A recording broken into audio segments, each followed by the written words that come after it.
जया पार्वती व्रत कथा। एक बार की बात है, एक कौंडिन्य नगर में ब्राह्मण दंपति रहते थे।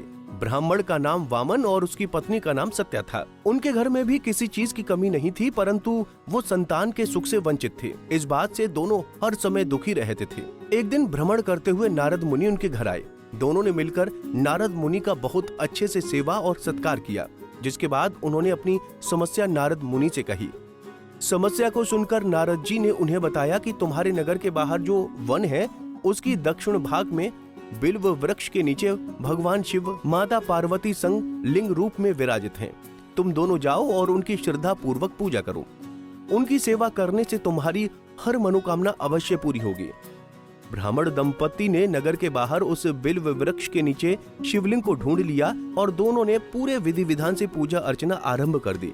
इस प्रकार पूरे 5 वर्षों तक दोनों पूरे सच्चे मन और नियमित रूप से भगवान शिव और माता पार्वती की पूजा अर्चना करते रहे। एक दिन जब ब्राह्मण पूजा करने के लिए फूल तोड़ रहा था, तब उसे एक सांप ने काट लिया और उसकी मृत्यु हो गई। ब्राह्मण जब काफी समय तक घर वापस न आया तो सत्या, जो कि ब्राह्मण की पत्नी थी, चिंतित हो गई और उसे ढूंढने के लिए वन में जा पहुंची। अपने पति को ऐसी अवस्था में देखकर ब्राह्मण की पत्नी सत्या विलाप करने लगी और माता पार्वती का स्मरण करने लगी। ब्राह्मणी की पुकार सुनकर माता पार्वती प्रकट हुई और ब्राह्मणी का कष्ट देखकर देवी पार्वती ने ब्राह्मण के मुख में अमृत डाल दिया, जिससे ब्राह्मण पुनः जीवित हो गया।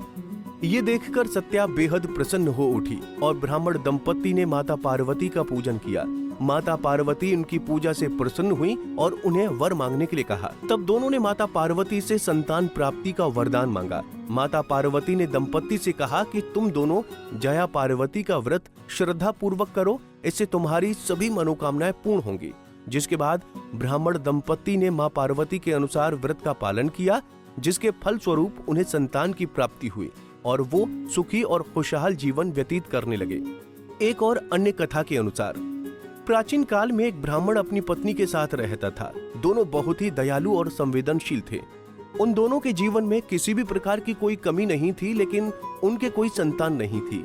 दोनों पति पत्नी संतान प्राप्ति की कामना लेकर भगवान शिव की पूजा अर्चना करने लगे और भक्ति में लीन हो गए। एक दिन भगवान शिव ब्राह्मण दंपति की पूजा से प्रसन्न होकर प्रकट हुए और कहा कि पास के जंगल में मेरा शिवलिंग स्थित है, जिसकी कभी भी कोई पूजा नहीं करता है।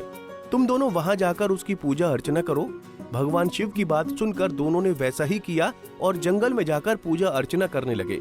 पूजा के लिए ब्राह्मण पानी खोजने गया, तब उसे एक सांप ने काट लिया, जिसकी वजह से वो बेहोश होकर जमीन पर गिर गया। काफी समय तक वापस न आने पर पत्नी को चिंता हुई और वो पति को तलाशने के लिए निकली, लेकिन थक हार कर वो शिवलिंग के पास बैठ गई और भगवान शिव की तपस्या करने लगी। उसकी तपस्या से प्रसन्न होकर भगवान शिव ने ब्राह्मण को जीवन दान दे दिया और उन्हें संतान प्राप्ति का आशीर्वाद दिया। ब्राह्मण पति पत्नी संतान की प्राप्ति होने के बाद सुख शांति से अपना जीवन व्यतीत करने लगे। कहा जाता है कि जो भी स्त्री ये व्रत रखती है, उसे अखंड सौभाग्य की प्राप्ति होती है। साथ ही कुंवारी कन्याएं ये व्रत सुयोग वर पाने के लिए रखती हैं।